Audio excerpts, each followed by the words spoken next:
Okay, next we're going to talk about this little handy rule called the law of total probability, okay, which is kind of a highfalutin sounding name for something that really turns out to be quite simple. The law of total probability is basically a neat trick that allows us to compute the probability in certain cases where it's difficult to do otherwise, all right? So let's review, first of all, what we mean by a partition, because that's going to come up and be a key concept in this. Remember, a partition of a set is simply a set of subsets which are mutually exclusive and collectively exhaustive. Now, it may be obvious to, or may not, think it through, that if I have a set C, which can be anything at all, and I have the same set complement, that these two, no matter what C is, are a partition of omega.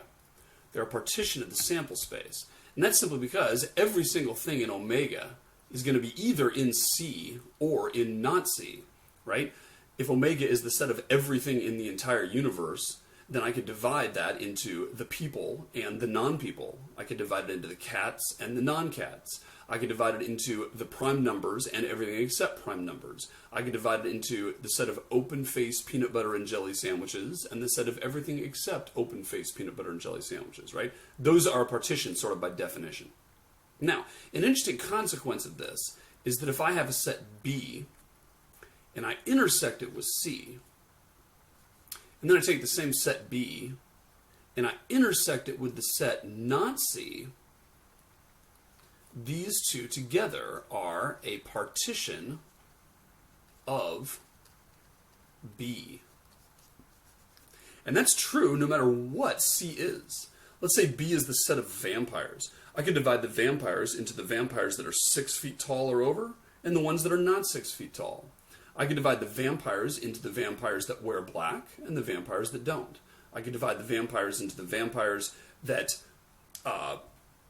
dance and the ones that don't. I could divide it into the vampires that have 2 left legs and the ones that don't, right? No matter what C is, B intersect C and B intersect not C form a partition. All right, now where am I going with this? Well, where I'm going with this is the law of total probability. It says, let's say we want to estimate or compute the probability that a certain event B happens. Sometimes that's difficult to do by itself, but it's possible to do like this. We can say, well, let's divide this into the B's that also occur with C and the B's that don't occur with C. And it turns out that this law holds, and that is precisely because C and not C form a partition. This addition right here is not going to overcount anything. It's not going to double count any elements of B because there isn't any overlap between the two halves, right? If something's in B intersect C, it's not going to be in B intersect not C because those are a partition. It's also not going to undercount anything.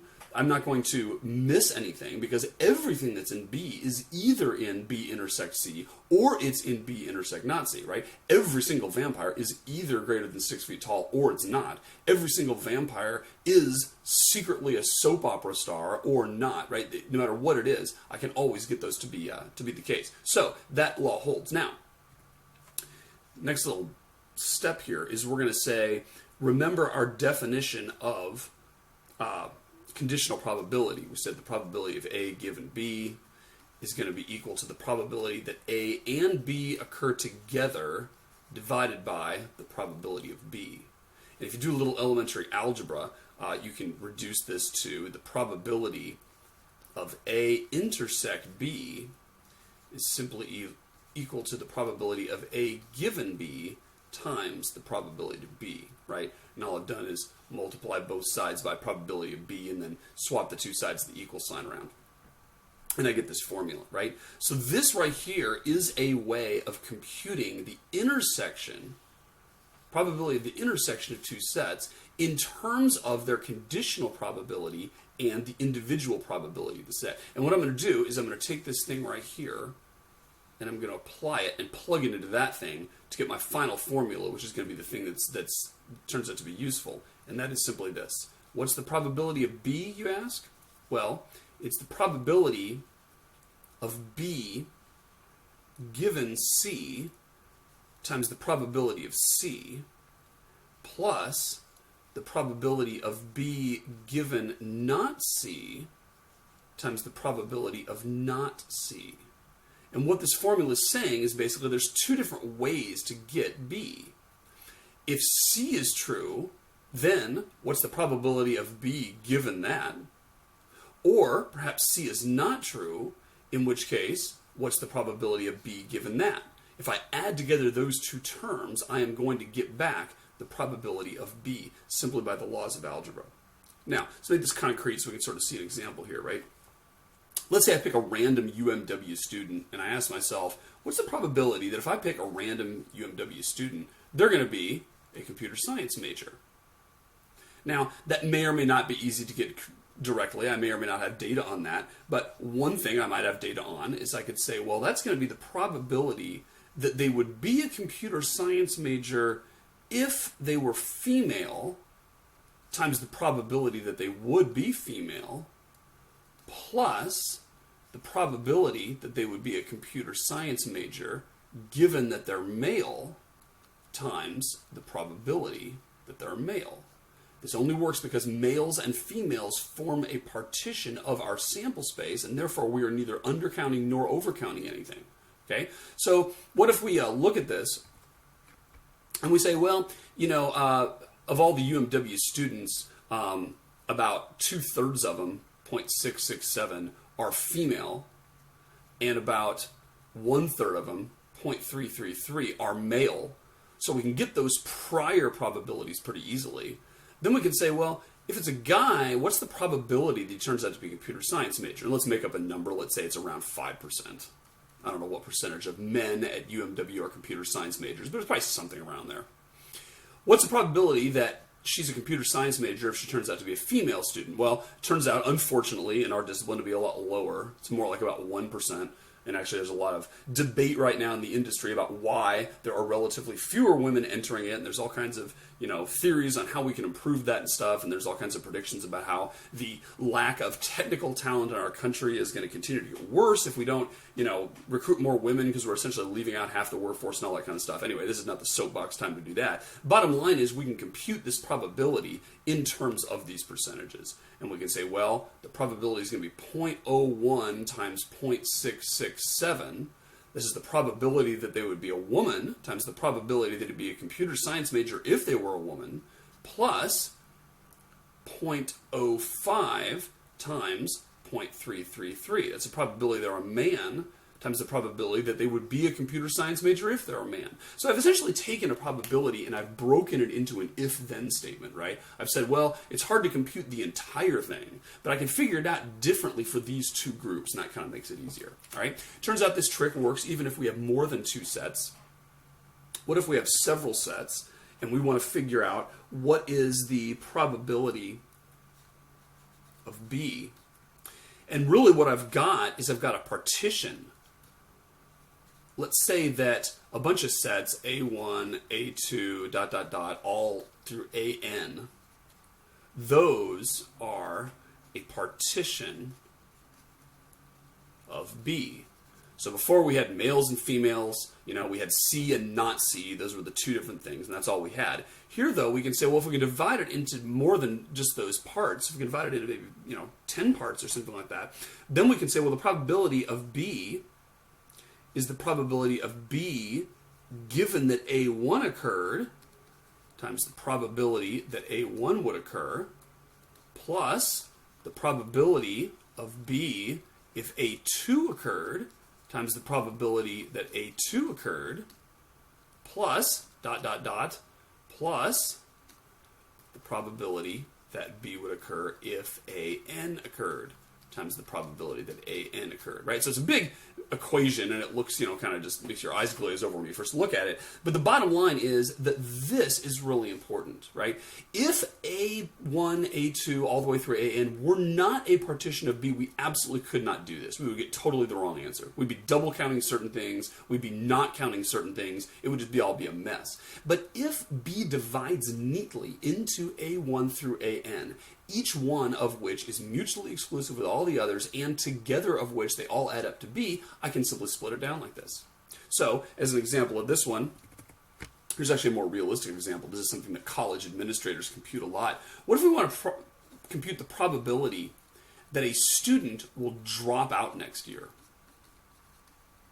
So there's a particular student, and we're always interested in retention rates and making sure that we give our students the best chance for academic success and all that kind of stuff. So we want to figure out what the probability is that they'll drop out next year, so that we can have a baseline for that and improve it. Well, it turns out that's hard to get in general because there's so many different kinds of students in different stages of their academic career, and that probability changes radically, right?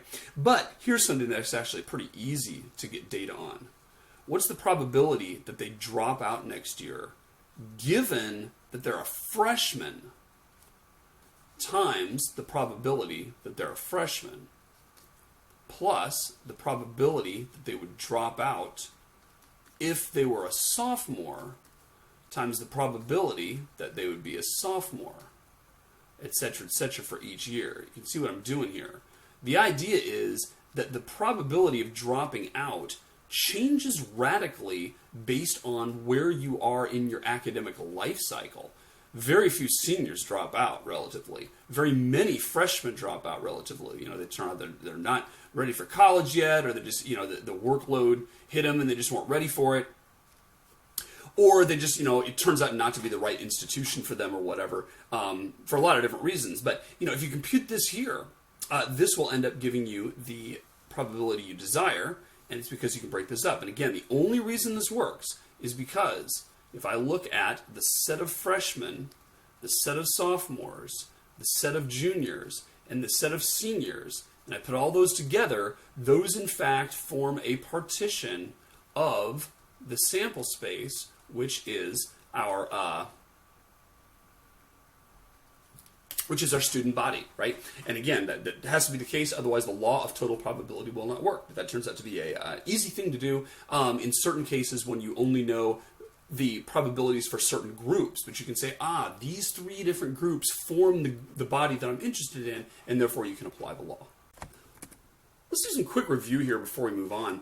I've got an evening to myself here. I'm kind of chilling out in my dorm room, and let's say I hear some noise down the hall, and I look down, and it turns out that Heather down in the room at the far end of the hall is watching a movie. She's got her door open, which is annoying me a little bit, but I'm naturally curious as to what movie she's watching, and I'm kind of trying to peer through the darkness and see if I can make it out, but it's too far away for me to really tell what movie it is very easily. So, I'm kind of thinking about Heather's movie watching habits that I know about, and I've sort of realized that these are her 4 favorite movies. These are the 4 that she watches a lot, and I think that Gravity is really the movie she watches the most often, and I've seen her do that a lot. But these 4 could be well represented, and the number in parentheses next to each movie title is my subjective estimate about how likely it is that that's the movie she's chosen. So just based on that alone, what's the probability that Brad Pitt is in the movie she's watching? So I've got 3 different sets defined here, 3 different events, all based on whether George Clooney, Morgan Freeman, and or Brad Pitt are in the movie. What's the probability Brad's in the movie?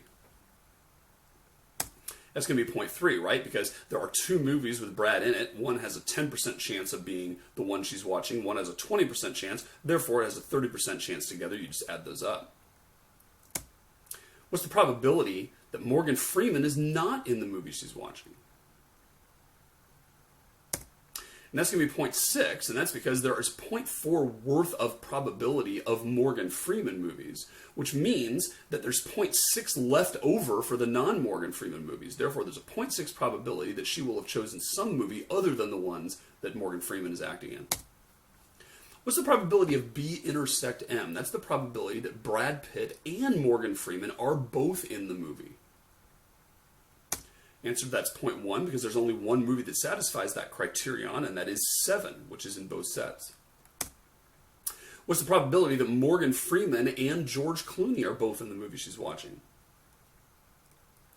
Answer to that is 0. They have an empty set for their intersection, right? So this means Heather doesn't own any Morgan Freeman and George Clooney movies where they appear together. Therefore, the probability of those 2 events, even though each one certainly has a non-zero probability by itself, the intersection of them is nada.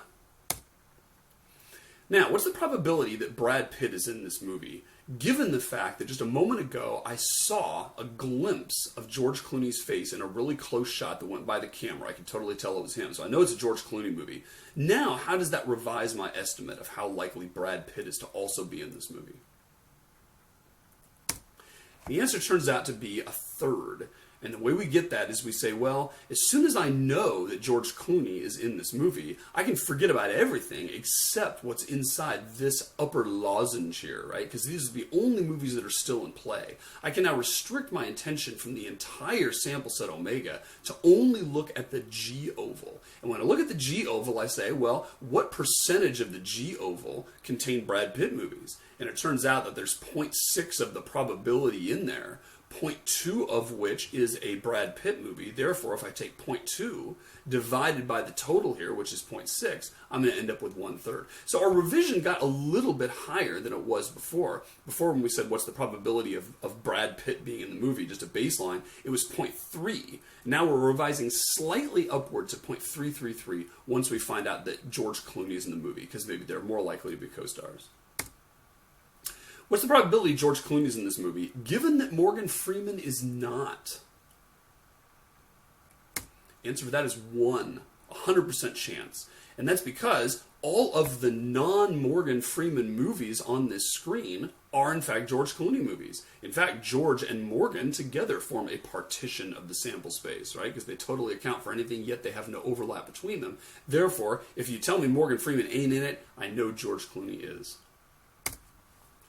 Now, what's the probability that Morgan Freeman's not in the movie, given that Brad Pitt is not in the movie? It's a tougher one, but you simply have to squint your eyes at the right thing. When I find out that Brad Pitt is not in this movie, that means I can disregard everything in the Brad Pitt shape. And that leaves only Gravity and Shawshank Redemption as contenders. So I know it's got to be one of those two. Now I'm just saying, what's the probability that the one out of those two that's picked is not a Morgan Freeman movie? And clearly Gravity is the only non-Morgan Freeman movie out of those two. Therefore, we get 0.4 over 0.7, which works out to 4/7 of the probability, is that Morgan Freeman won't be in that non-Brad Pitt movie. All right, good. And one last thing here. Here's a law of total probability thing. Let's say 40% of the inhabitants of Downton Abbey are above stairs. That means the highfalutin people who wear tuxedos and elegant gowns and sequins all the time. And the rest are the rabble that serve them below the stairs, right? Now, what I'm interested in here is, what's the probability that there's going to be some unsightly stain on someone's clothing, which is like a really serious thing at Downton Abbey. They get worked up over stuff like clothing and stains, right? So it turns out that the upstairs folks are a pretty clean bunch, probably because they have not much work to do. All they do is sip their tea. Only 5% of those have a stain on their clothing somewhere right now. However, 20% of the downstairs people do. So if I chose one person at random from the entire Downton Abbey complex, what's the probability they would be wearing stained clothing? Law of total probability can work this out, lickety-split. We're going to break this into two halves. We're going to say, what's the probability that the person we pick is stained? Well, two ways that can happen. They can either be an above-stairs person and be stained, or they can be a below-stairs person and be stained. Both of which, isn't that nice, we happen to have data for. So the probability of being above stairs is 0.4. The probability of not being above stairs is therefore 0.6. The probability of being stained if you're above stairs is 0.05, because we're saying 5% of them have it, and 0.2, which is a big whopper there, is the probability of being stained given that you are a servant. So you multiply those together, add it up, and you get 0.14 as your final answer. So, sort of not that surprising a property, but it turns out to have good utility in working out some of these answers. So, good job.